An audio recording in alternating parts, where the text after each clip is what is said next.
You are tuned in to a Fireside Chat with Zany Mystic. Join us now on another exciting metaphysical journey. Relax, tune in, drop out, and take a seat by the fire as we explore new realms and possibilities. This is Magenta Pixie. You can find me at magentapixie.weebly.com. But now, here is Zany Mystic and guest. Enjoy the show. Greetings, and welcome to a Fireside Chat with Zany Mystic. I'm your host, Lance White. Tonight, my guest is Brandon Turbeville. Brandon is an author out of Florence, South Carolina, and a staff writer for ActivistPost.com. He received a bachelor's degree from Francis Marion University and is the author of 4 books: Codex Alimentarius, The End of Health Freedom, 7 Real Conspiracies, 5 Cent Solutions, and Dispatches from a Dissident. He has published over 190 articles dealing on a wide variety of subjects, including health, economics, government corruption, and civil liberties. Brandon has also been a guest on numerous radio shows all across the world. Brandon Turbeville's radio broadcast, Truth on the Tracks, can be found every Monday night, 9 p.m. EST at UCYTV. You can find his blog at www.brandonturbevilleblogspot.com. We'll mention that again at the end of the show. So, let's welcome him to the show now. Hi, Brandon. How are you? Hey, Lance. I'm doing good. Thanks for having me on. Oh, it's my pleasure. When I started reading your articles, I thought, I got to have this guy on the show. He's really, he's got the facts down right. You posted a blog on December 20th. There's so much to talk about that instead of going into the distant past, I thought we could just jump right into the present. You wrote a blog on December 21st, and the title is, and I love this, "It's Time for the Aware to Take Action." Would you like to share some of your thoughts from that blog and what brought you to that point? Yeah, absolutely. The reason I wrote this article is because here in the alternative media, we've become pretty adept at documenting our own destruction in a sense of that we repeat over and over ad nauseum the things that are being done to us, and rarely, if ever, do I hear solutions about what we can do about it. Now, I think it's important to point out the things that are being done to us. I think it's pretty clear that the world is heading toward greater oppression. I don't think anybody can really argue with that, whether it's an international, national, state, or local level. I think it's pretty clear that the world is heading further into tyranny. Mm-hmm. And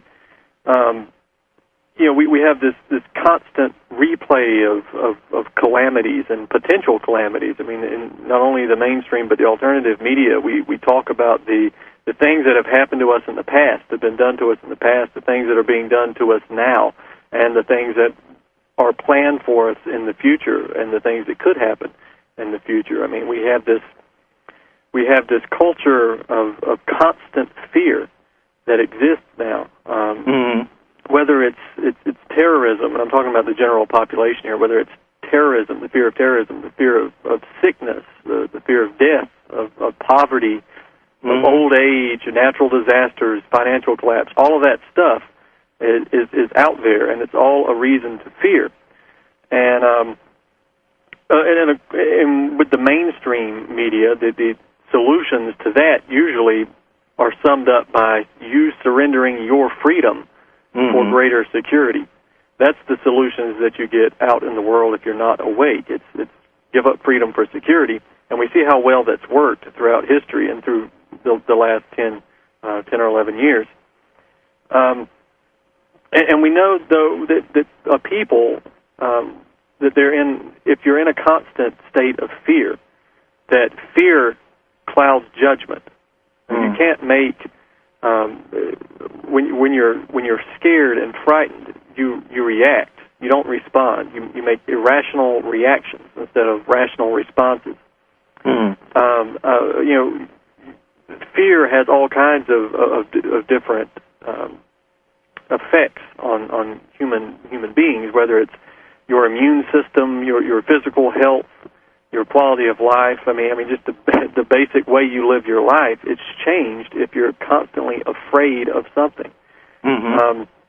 And you can even go into the vibrational, energetic level when you say that fear operates at lower energetic levels, right? Than other experiences like love, joy, or contentment, or just courage.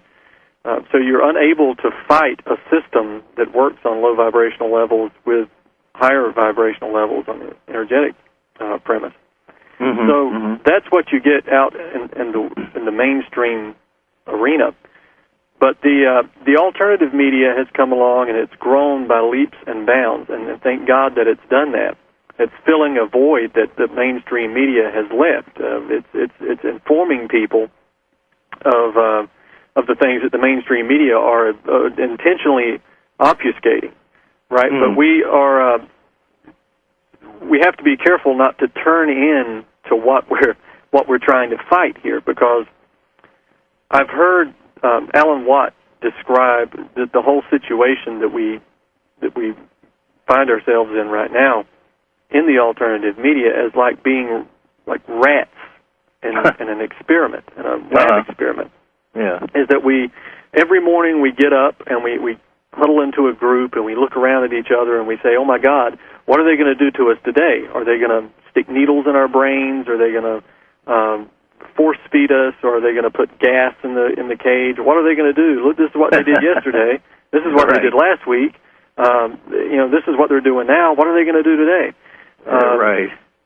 But there's never any discussion of how do we get out of the cage? How do we stop this from happening? It's just we get experimented on, and then the next day we wake up and we huddle again and we say, "What are they going to do? Oh my God!" So, and with that in mind, we have to continue to report what's happening. We have to continue to shed light on all these dark places here and all these things that need to be uncovered.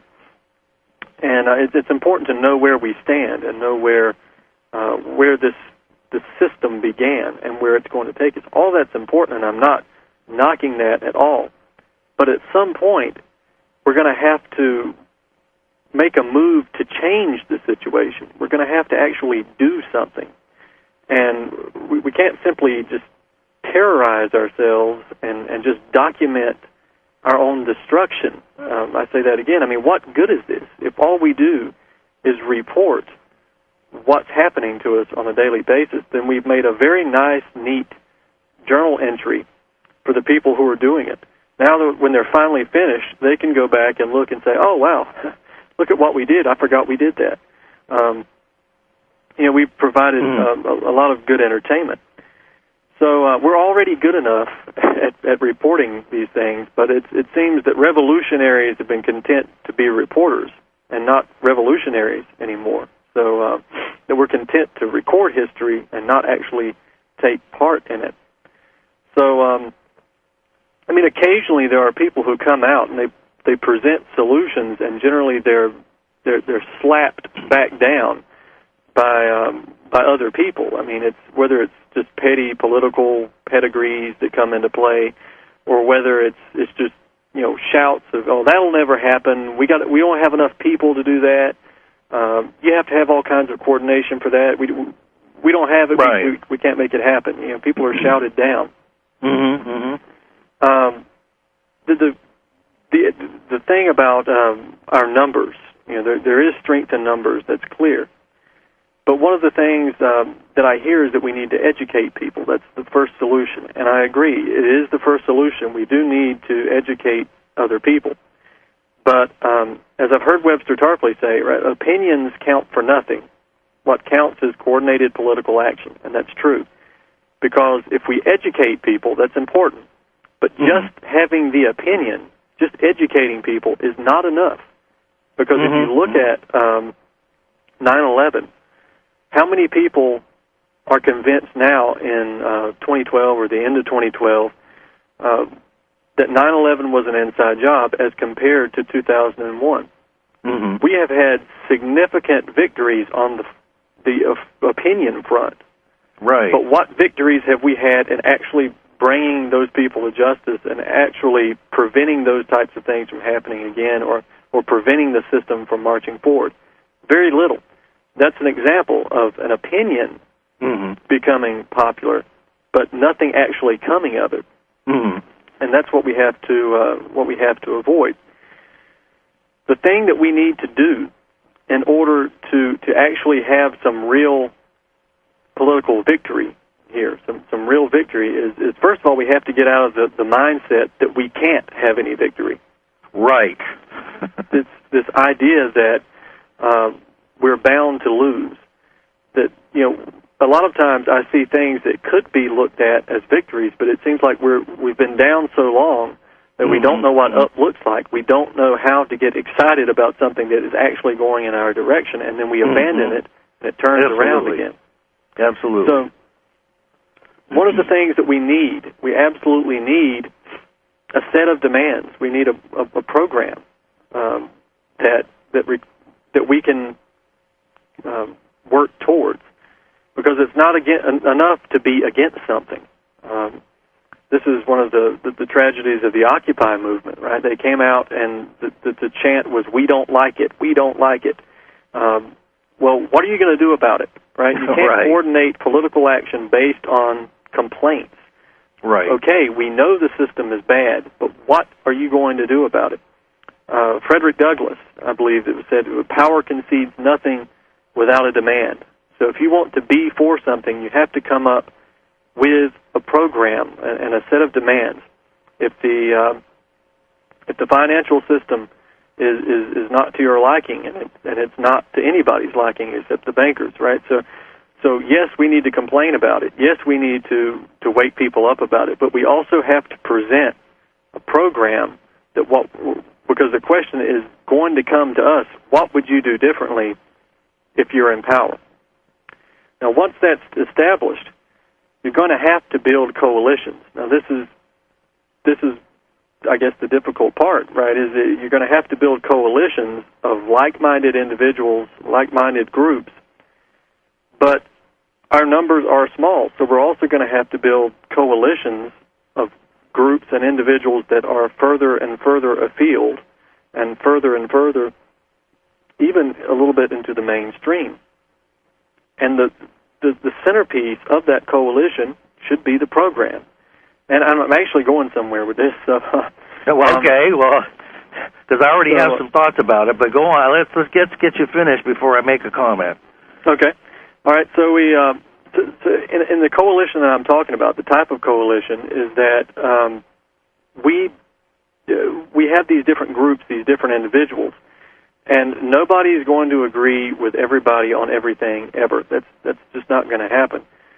So everybody has to be able to retain their independence and retain their individuality, but exhibit a united front at the same time. And again, the centerpiece should be the program, the demands. We all can agree with this program, this set of demands, but we're all doing our own thing at the same time. We just come together under the umbrella of this program.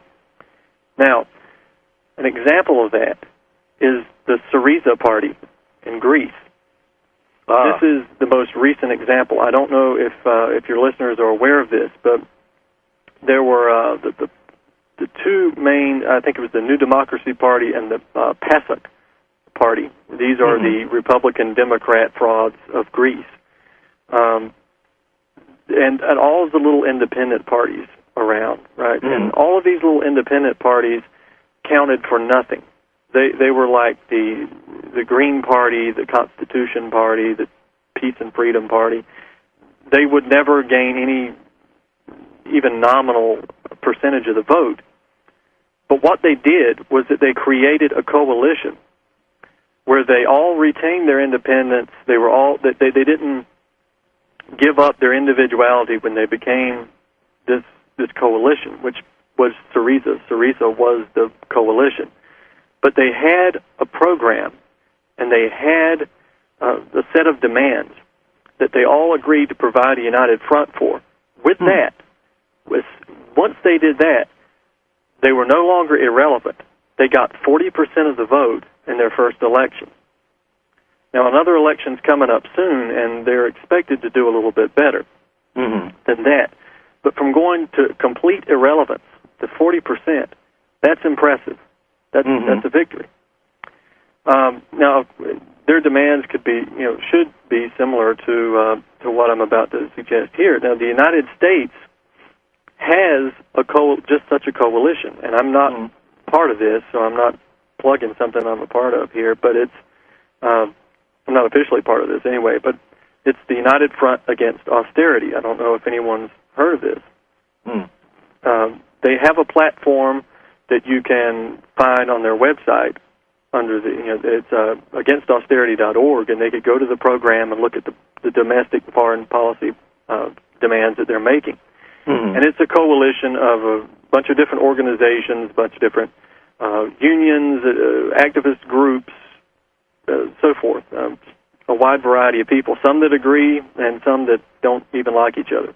And what they understand, and this is important too, is that in building a coalition to go forward, there are certain things that you just simply can't get popular support amassed around in order to really move forward and get a popular movement. And unfortunately, you cannot, in this society, create a movement around false flag attacks like 9/11 or like some of the others that we've had. It's just, you can't do it because you have to go through so much deep education to get people to even understand what that is, and then to recognize that it actually happened before you can develop a movement around that. Civil liberties, the environment, the education, war, all of that stuff, you can't get a mass movement behind that because, unfortunately, it's just apathetic. People look at these issues with detachment. They say, war's over there. The environment, that's not necessarily convenient. Education system, I've been through it. I don't care anymore. Civil liberties, it doesn't seem to have a direct influence on me. So it's hard to organize people and motivate them on these topics. But economics is where it's at, because economics is something that touches everybody. I mean, all these things touch everybody too, but the economics touch everyone, and they recognize that it touches them, and you're playing with something that they care very much about, which is their wallet and their money. Now, that's what the United Front Against Austerity, which has gotten off the ground, is dealing with now, and their program is based on economics, because that is something you can manage popular support around. It's not Austrian school. It's not cut and gut, and everybody else just gets left on their own if you didn't happen to get on the right train. It's not about cutting social safety net programs, right? It's not only because there's a lot of moral implications, and it's not a good idea, but because the programs that might be cut, you can't organize a popular movement around that, because if you're going to cut those programs, you're cutting programs that are keeping a large portion of the American people alive right now through this depression. So the reforms part of the program need to be, I have many problems with Roosevelt, but they need to be built on some type of New Deal style reforms. And just doesn't that infer working within the system that's already corrupt and that has so much backing from outside sources that most people are unaware of?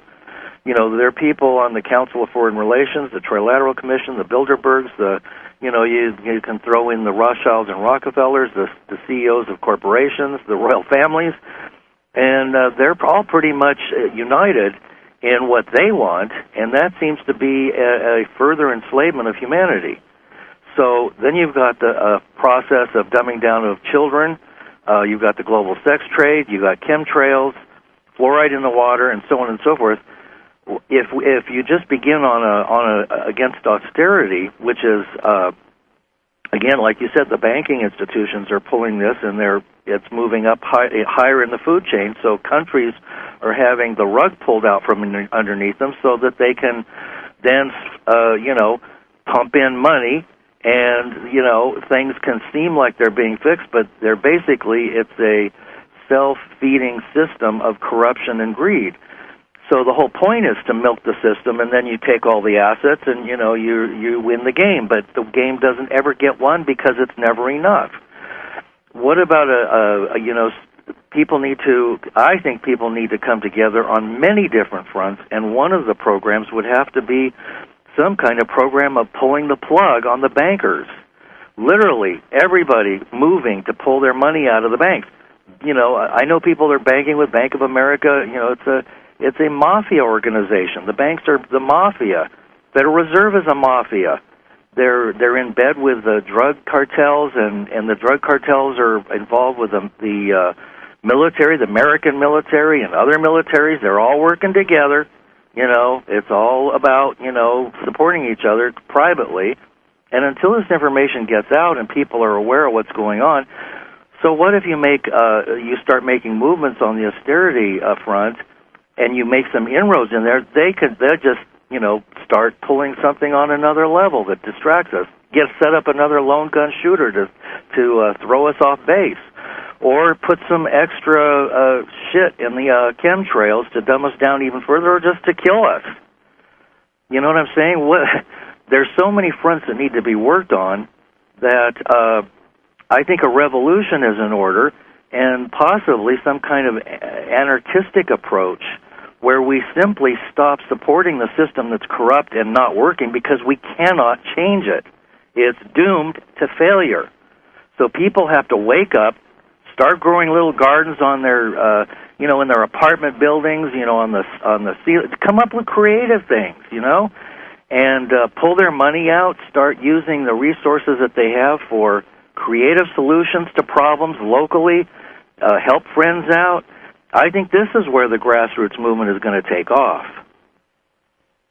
Well, yeah, I agree that there's many fronts, but again, you have to look too that if you have all these fronts, you can't fight every single battle that comes your way, right? I mean, when I go back to building a coalition or something to that effect, again, chemtrails, all right?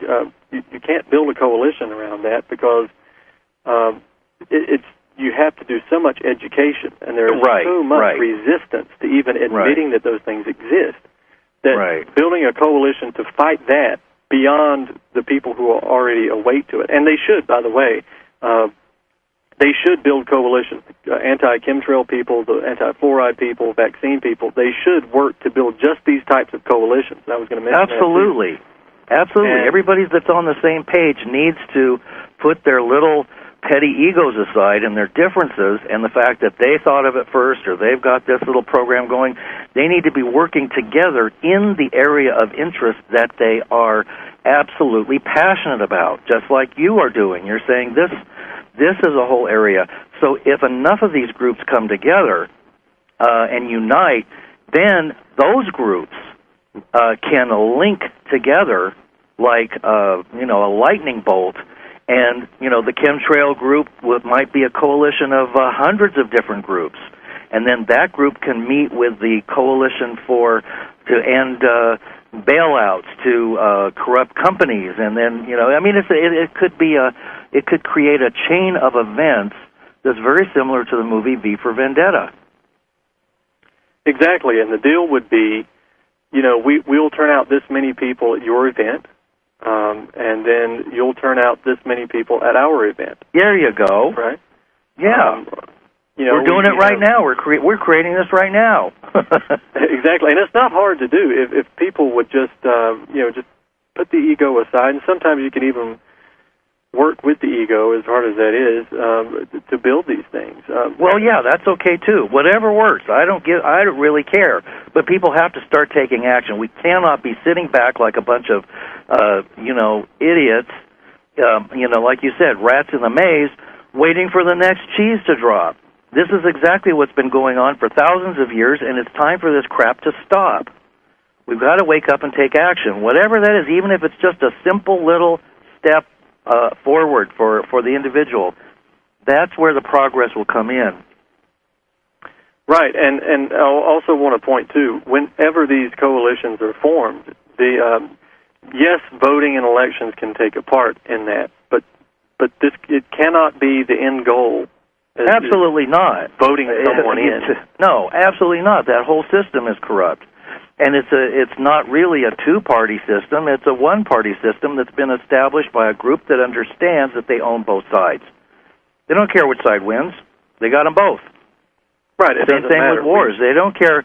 They start the wars, and then they feed both sides with military equipment. So, guess who gets caught in the crossfire?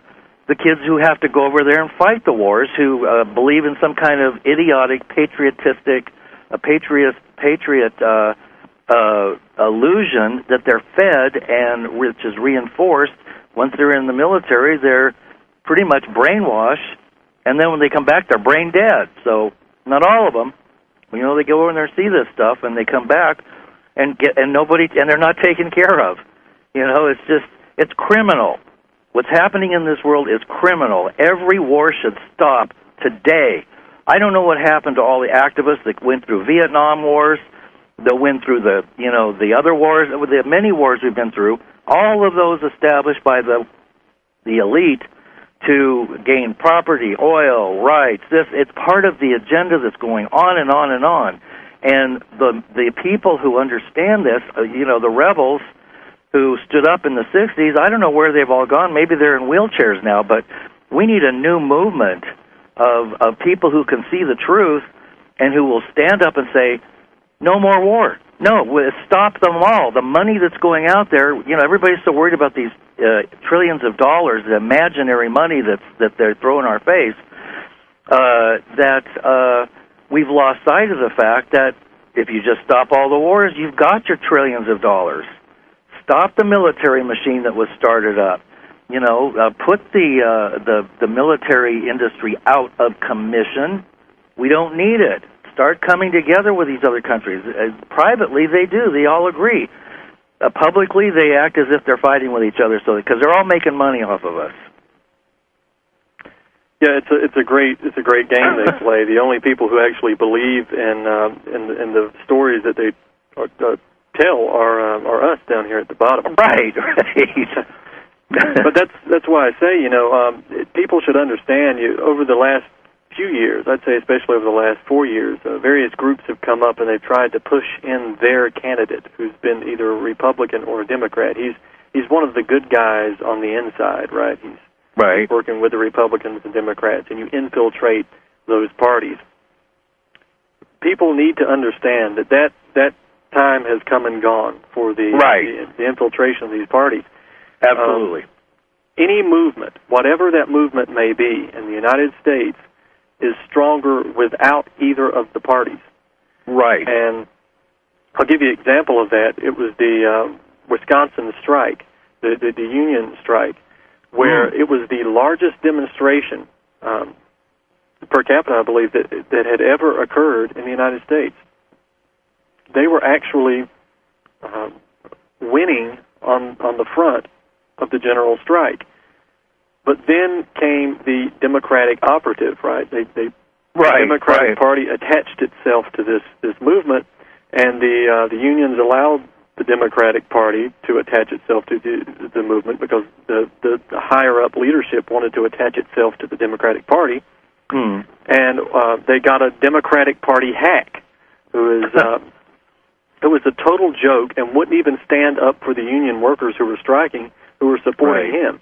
And so he lost, and they got more of the same, and then their situation was so much worse after all that effort had been expended.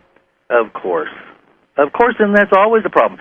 And then, I hear people, first of all, we need to break out of that dualistic concept that, it's them or them, the Republicans or the Democrats. That's a polarity that is encouraged to keep people divided.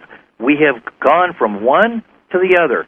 We have a couple of sessions with the Republicans, and then they get thrown out, the Democrats come in. We get a couple of sessions with them, and then they get thrown out. Then they know that we go back and forth. The people who run the world know this, and they bank on it. And they bank on us not figuring it out. We need to step outside the old paradigms and literally take a whole new look at this, and if necessary, get rid of the whole system of government. It's not working, obviously, and the Republicans are fighting and holding everything back, seemingly. It's just an act of smoke and mirrors that keeps the status quo going for the wealthy, the four horsemen, the whole world elite keeps on running because we just won't look at the truth of this thing and step outside the box and say, we don't need government. Let's do something different. And if enough people realize this, government would collapse. We'd set up our own system. Something new would come out of it. But let's go over the fiscal cliff. It's time for Wall Street to fall. It's time for the profits to be taken out of the corporations. I say let the corporations go bankrupt. That's the only thing that's going to wake people up in this world is if they lose the rich and the people who think that they're on the Indian crowd and the corporations and the CEOs all lose their shirts. Then we're all brought back to a level playing field, and guess what? They've got the most to lose. So then the little man who's used to slaving away and making ends meet all of a sudden finds out he's got some creative abilities from having done that.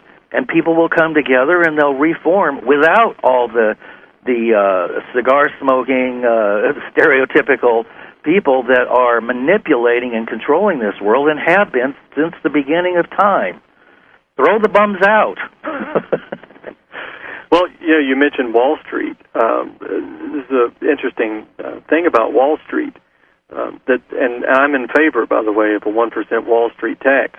And here's a reason. We mentioned there's all this complaining about our social safety net that's allegedly going to have to be cut, right? Because we're going bankrupt. Well, you mentioned one thing about the wars. All right, you can get so much large amounts of money back from just ending the wars and ending the ridiculous military presence that we have around the world.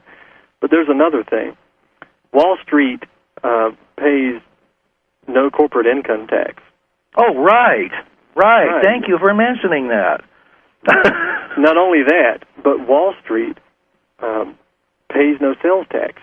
They have flash trading. They have They have something like 1 million trades every hour on these computers, and all these on each computer. But they have all these different computers.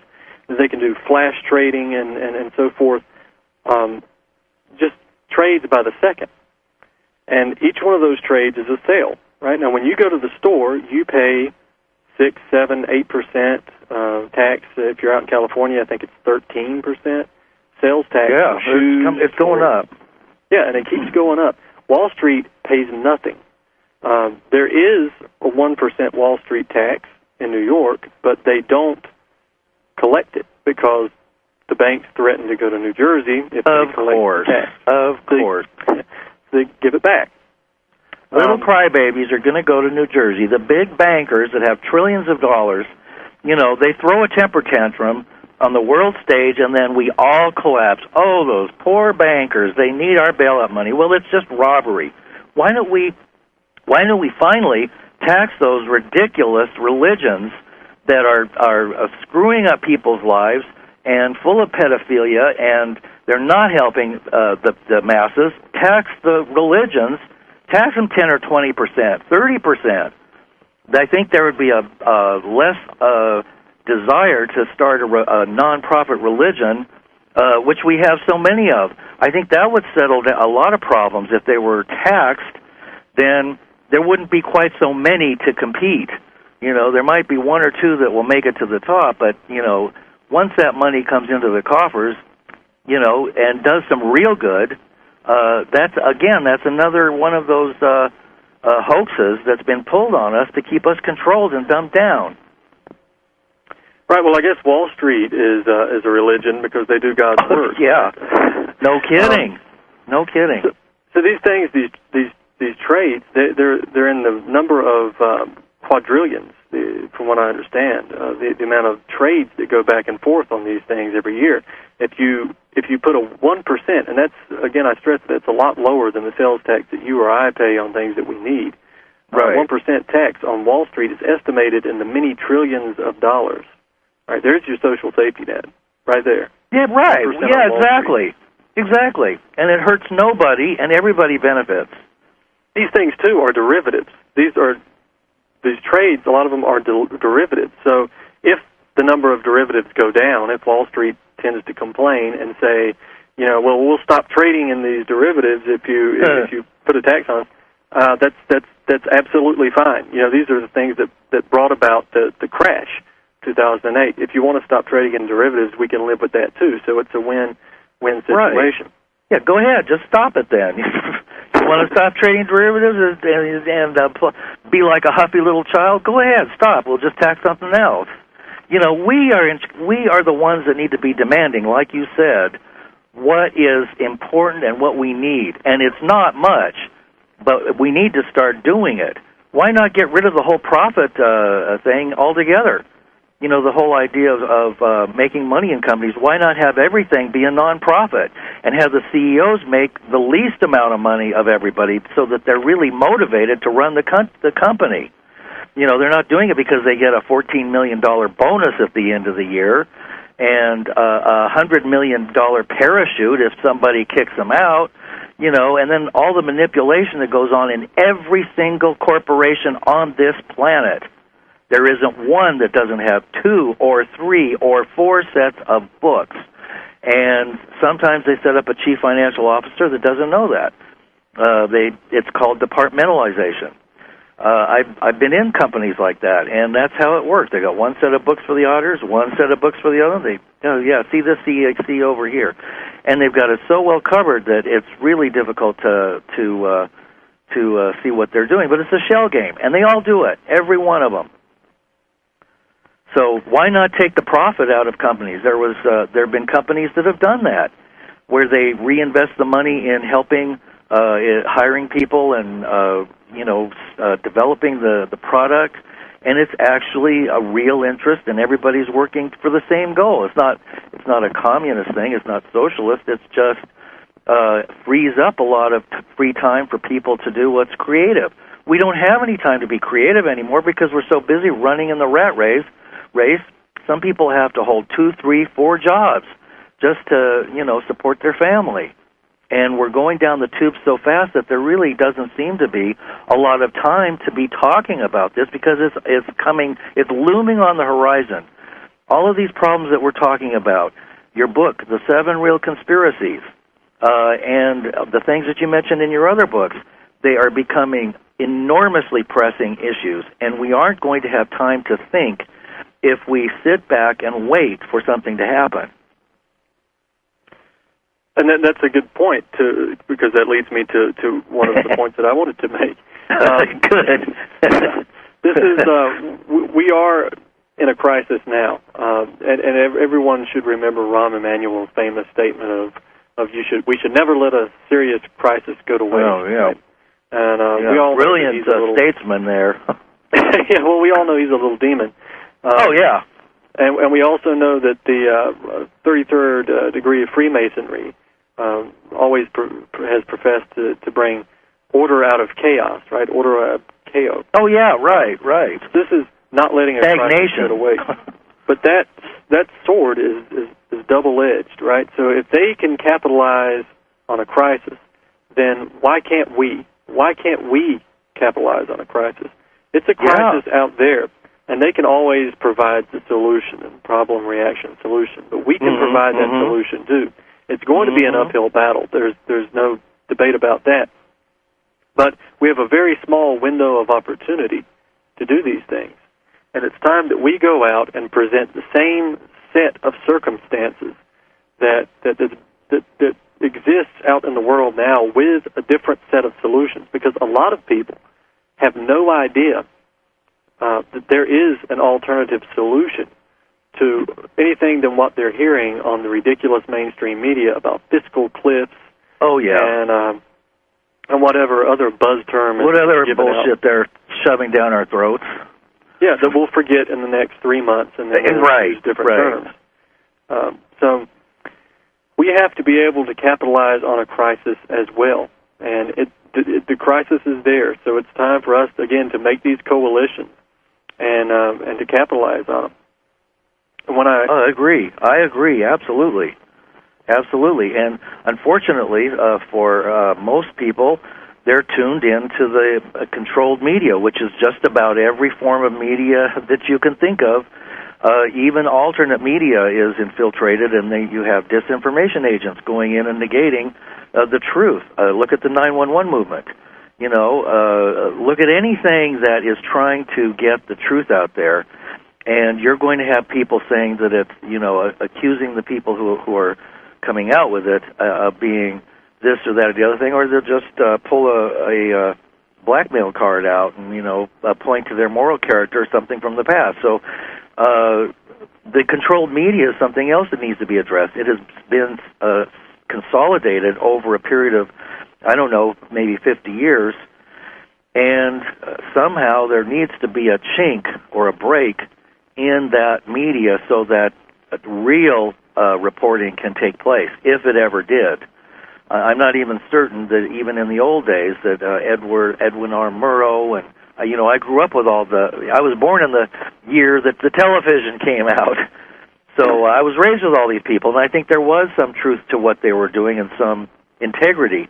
But again, they were only allowed to go so far by their handlers, and that's the point. There have always been handlers and controllers who have kept deeper truths from us, and now we're forced to get it on the alternate sites, which happen to be on the internet, and there's not much there either. They're clamping down on that, as you well said, and are aware of. Yeah, and we also have to, they call it's the media, because media means middle, right? And they're the middleman from the controllers down to us. They are the medium by which that message gets to us. But we have to also be careful that we don't even allow the things that we come into contact with that are true to beat ourselves down with it. To constantly see defeat. When I mentioned earlier about fear, we have to. It's important to recognize what's happening and what's planned for us, but it's also important to recognize that we do have a chance. I don't believe that we're destined for destruction here. I think we have a chance, or I wouldn't be out here, encouraging people to form coalitions. Right. Yeah, I agree with you. And just because I'm a little bit more impatient with change occurring, and maybe have a few more radical feelings about it, still change is occurring, and where the planet isn't going away. There will be a 2013, there will be a 2017, a 2020, a 2200, a 3000. So we're creating the world that our children and grandchildren and their children will be inhabiting.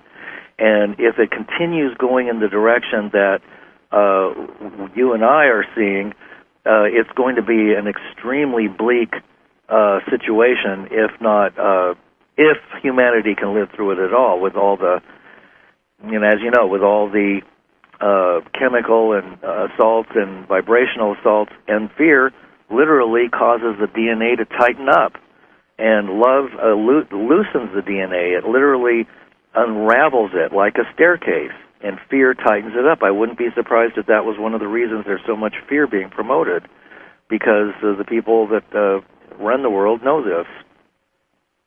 Right, and that's why, to some extent, it's why they don't mind the alternative media in certain applications, because if we sit around, again, as I said it earlier, if we sit around and we just freak out over what's being done, right. Lance, did you hear what they did today? Right. Is it? And then you freak out and tell somebody else, and they freak out. We all just have a big freak out party where we all sit around. That's not a good idea. No. So what what do you think is the most constructive step, other than remaining calm and not coming from fear, but objectively seeing the problem and then creating coalitions for solutions? Now, that's a good title, Coalitions for Solutions. That could be the main group that has all the coalitions of these other coalitions. Well, that's the thing. I mean, everybody's going to have to come together into these coalitions, and I submit the UFAA to them.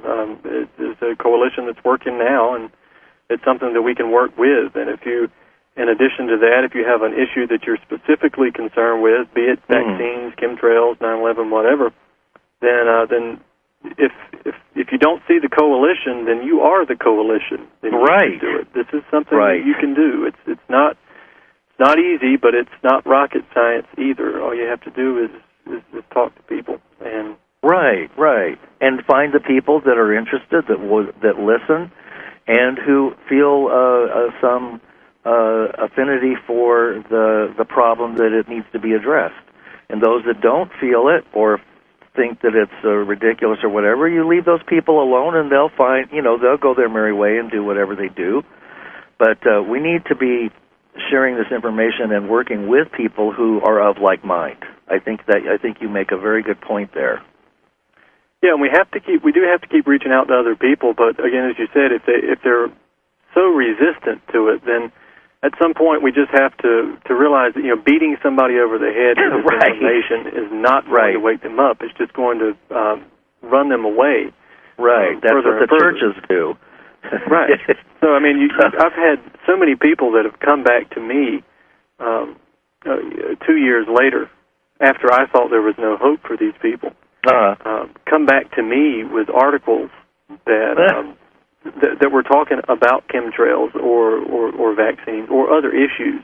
Right. They've come back to me and said, you know what, that stuff I thought you were crazy for 2 years ago, somebody else was telling me. It took somebody else. I might have planted the seed, but somebody else had to come around and water it. And that's what happened. So we can't also get broken down and discouraged about that. Maybe you couldn't wake that person up, but eventually maybe they'll find their truth. I mean, I don't think anybody woke me up. I had to find it myself, and it's always a personal journey.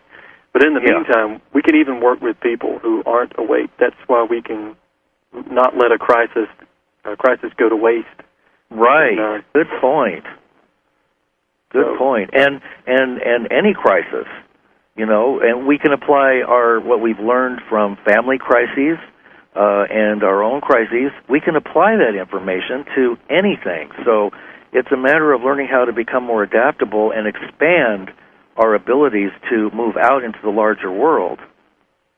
And one of the things I was thinking of is that it's difficult for people who have been dumbed down to get the information correctly, and there's proof, unequivocal proof, that fluoride in the water and in baby food and in various products, toothpaste. I mean, it's in hundreds of items that you don't even have an idea.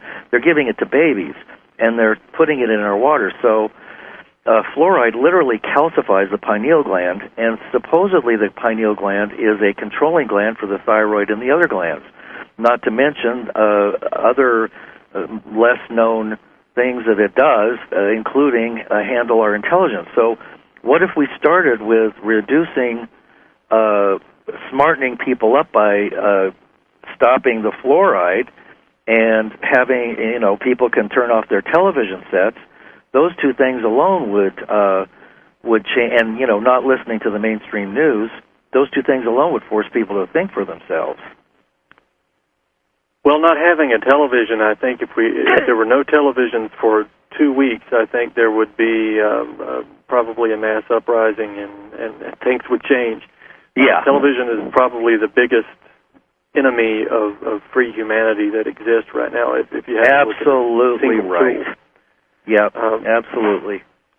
If anybody that is listening still watches television, I want to issue a challenge to go 2 weeks without the television. All you have to do is go 2 weeks. Don't commit to anything longer than that.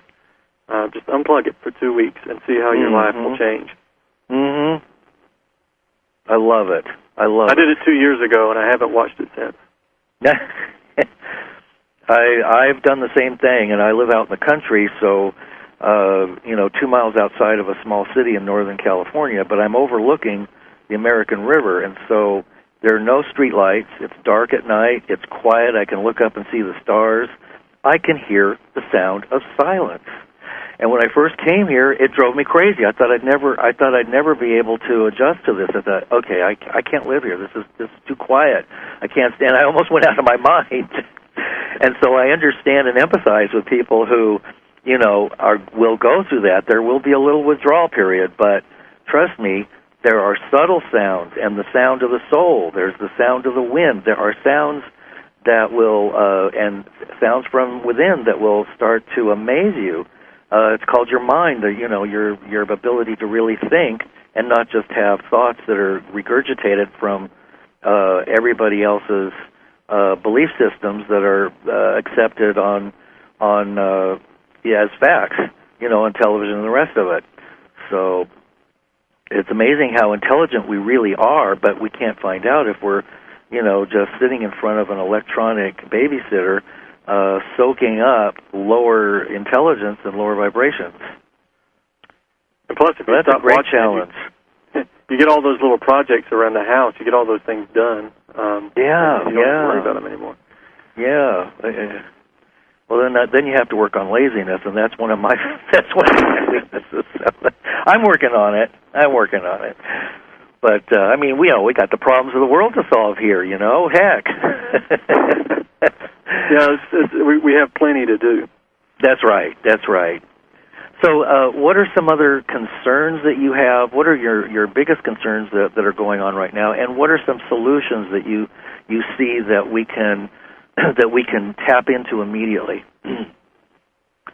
Well, again, I think that I have all these different concerns, and of course the anti-gun situation right now that's going on, and the wake of Sandy Hook, and the push to disarm the American people, right, is very concerning and probably the most immediate. But again, in terms of what to actually do about it, in terms of solutions, I have to go back to what we talked about earlier, because you're not going to get a broad popular movement out of the gun issue, because half of the population has been brainwashed to wet themselves at the thought of a gun. Right. Unless it's in the hand of some paramilitary police, then for some reason they feel safe. But they, I don't. But well, the general public who watches, right, 4 hours of television every day at the minimum, they do, and so you're not going to be able to find a popular movement based on the gun issue or any of these other issues that I pay attention to, but you will on economics, and I think that's where you're going to have to do it. So I would try to encourage people to work on that front. But again, the coalition issue is very important, because all of us separately, we don't really count for much. The local anti-fluoride group that consists of 3 people is not going to remove fluoride from the United States water supply. It's just not going to happen. But some states have done it. Some cities. Yeah. Pardon me, not states. Cities. Some cities have done it. Yes, they've done it. So there's a thought right there. The people that are concerned about it, why not turn to those cities who have accomplished it, and instead of reinventing the wheel, you find out what they did and duplicate it. Right, and you can always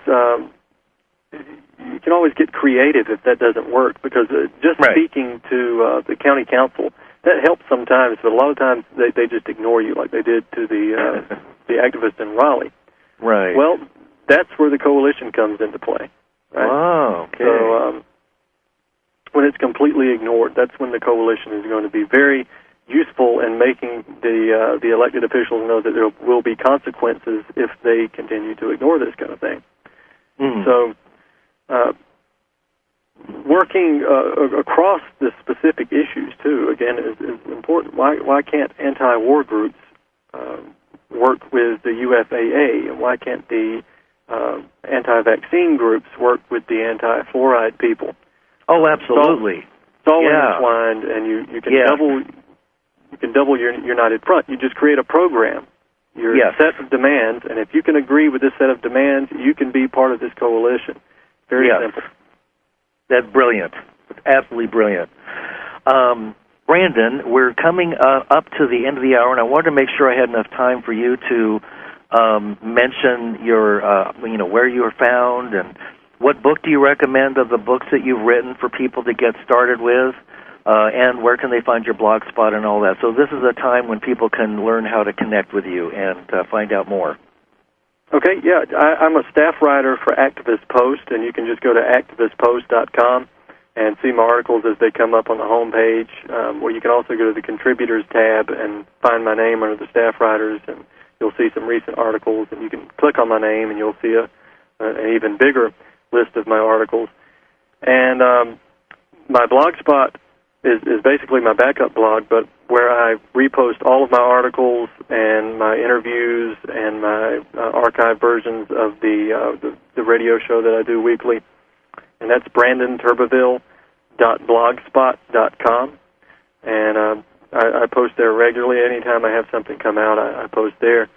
And you can find my weekly radio show, which is Truth on the Tracks, at ucy.tv/TT for Truth on the Tracks. And that's Monday nights and Friday nights at 9 p.m.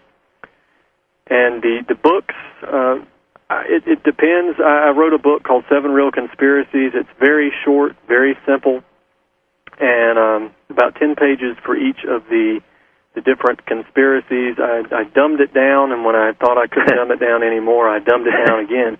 So it's a pretty successful tool, and at least getting people who might be ready to wake up to look at these things and go through it. It's easy. It's got suggested reading and viewing material, suggested websites.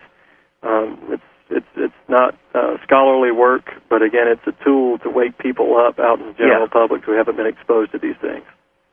And it's a little bit late to hit the Christmas crowd, but those of us who are activists at any level, instead of wasting money on a bunch of frivolous stuff that people don't need that gets turned into junk, we can be buying books like yours and others' writings and tapes and CDs, and we can be giving them to our friends. And that can be the biggest gift in the world to have our friends and family and to watch these things and read these things and at least get the information. And you never know. It may be just that one person that will take off and create a ripple throughout the world. So I really love the work you're doing, and I read your blog, and when I get my website up sometime in January, I will add you to the list of recommended sites for conspiracy facts. Yeah, there is a difference between the theory and the fact. Absolutely, absolutely. And unfortunately, in my mind, most of them are facts. There's very few conspiracies anymore. But that's just how I see it. So it may not be true. It's just the way I look at things. So, well, Brandon, thank you so very much for coming on to the show and sharing your ideas. And I'll look into the United Front Against Austerity org as well, because that sounds like a really interesting place to start. So thank you for being here having tonight. Me on. Thanks for having me on. It's my pleasure. It's my pleasure. All right. That's a wrap. And good night, everybody. www.BrandonTurbeville.blogspot.com. We'll mention that again at the end of the show. So let's welcome him to the show now. Hi, Brandon. How are you? Hey, Lance. I'm doing good. Thanks for having me on. Oh, it's my pleasure. When I started reading your articles, I thought I got to have this guy on the show. He's really he's got the facts down right. You posted a blog on December 20th. There's so much to talk about that instead of going into the distant past, I thought we could just jump right into the present. You wrote a blog on December 21st, and the title is, and I love this, it's time for the aware to take action. Would you like to share some of your thoughts from that blog and what brought you to that point? Yeah, absolutely. The reason I wrote this article is because here in the alternative media, we've become pretty adept at documenting our own destruction in a sense of that we repeat over and over ad nauseum the things that are being done to us, and rarely, if ever, do I hear solutions about what we can do about it. Now, I think it's important to point out the things that are being done to us. I think it's pretty clear that the world is heading toward greater oppression. I don't think anybody can really argue with that, whether it's an international, national, state, or local level. I think it's pretty clear that the world is heading further. You are tuned in to a Fireside Chat with Zany Mystic. Join us now on another exciting metaphysical journey. Relax, tune in, drop out, and take a seat by the fire as we explore new realms and possibilities. This is Magenta Pixie. You can find me at magentapixie.weebly.com. But now, here is Zany Mystic and guest. Enjoy the show. Greetings, and welcome to a Fireside Chat with Zany Mystic. I'm your host, Lance White. Tonight, my guest is Brandon Turbeville. Brandon is an author out of Florence, South Carolina, and a staff writer for ActivistPost.com. He received a bachelor's degree from Francis Marion University and is the author of 4 books, Codex Alimentarius, The End of Health Freedom, 7 Real Conspiracies, 5 Cent Solutions, and Dispatches from a Dissident. He has published over 190 articles dealing on a wide variety of subjects, including health, economics, government corruption, and civil liberties. Brandon has also been a guest on numerous radio shows all across the world. Brandon Turbeville's radio broadcast, Truth on the Tracks, can be found every Monday night, 9 p.m. EST at UCYTV. You can find his blog at Into Tyranny. Mm-hmm. And, we have this constant replay of calamities and potential calamities. I mean, in not only the mainstream but the alternative media, we talk about the things that have happened to us in the past, that have been done to us in the past, the things that are being done to us now, and the things that are planned for us in the future, and the things that could happen in the future. I mean, we have this culture of constant fear that exists now. Whether it's terrorism, and I'm talking about the general population here, whether it's terrorism, the fear of terrorism, the fear of sickness, the fear of death, of poverty, of old age, natural disasters, financial collapse, all of that stuff is out there, and it's all a reason to fear. And with the mainstream media, the solutions to that usually are summed up by you surrendering your freedom for greater security. That's the solutions that you get out in the world if you're not awake. It's give up freedom for security, and we see how well that's worked throughout history and through the last 10 or 11 years. And we know, though, that people, that they're in, if you're in a constant state of fear, that fear clouds judgment. And you can't make, when you're scared and frightened, you react. You don't respond. You make irrational reactions instead of rational responses. Fear has all kinds of different effects on human beings, whether it's your immune system, your physical health, your quality of life. I mean, just the basic way you live your life. It's changed if you're constantly afraid of something. And you can even go into the vibrational, energetic level when you say that fear operates at lower energetic levels, right, than other experiences like love, joy, or contentment, or just courage. So you're unable to fight a system that works on low vibrational levels with higher vibrational levels on the energetic premise. Mm-hmm, So that's what you get out in the mainstream arena. But the alternative media has come along, and it's grown by leaps and bounds, and thank God that it's done that. It's filling a void that the mainstream media has left. It's informing people of the things that the mainstream media are intentionally obfuscating, right? But we have to be careful not to turn in to what we're trying to fight here, because I've heard Alan Watt describe the whole situation that we find ourselves in right now in the alternative media as like being like rats in an experiment, in a lab experiment. Yeah. Is that every morning we get up and we huddle into a group and we look around at each other and we say, oh my God, what are they going to do to us today? Are they going to stick needles in our brains? Are they going to force feed us, or are they going to put gas in the cage? What are they going to do? Look, this is what they did yesterday.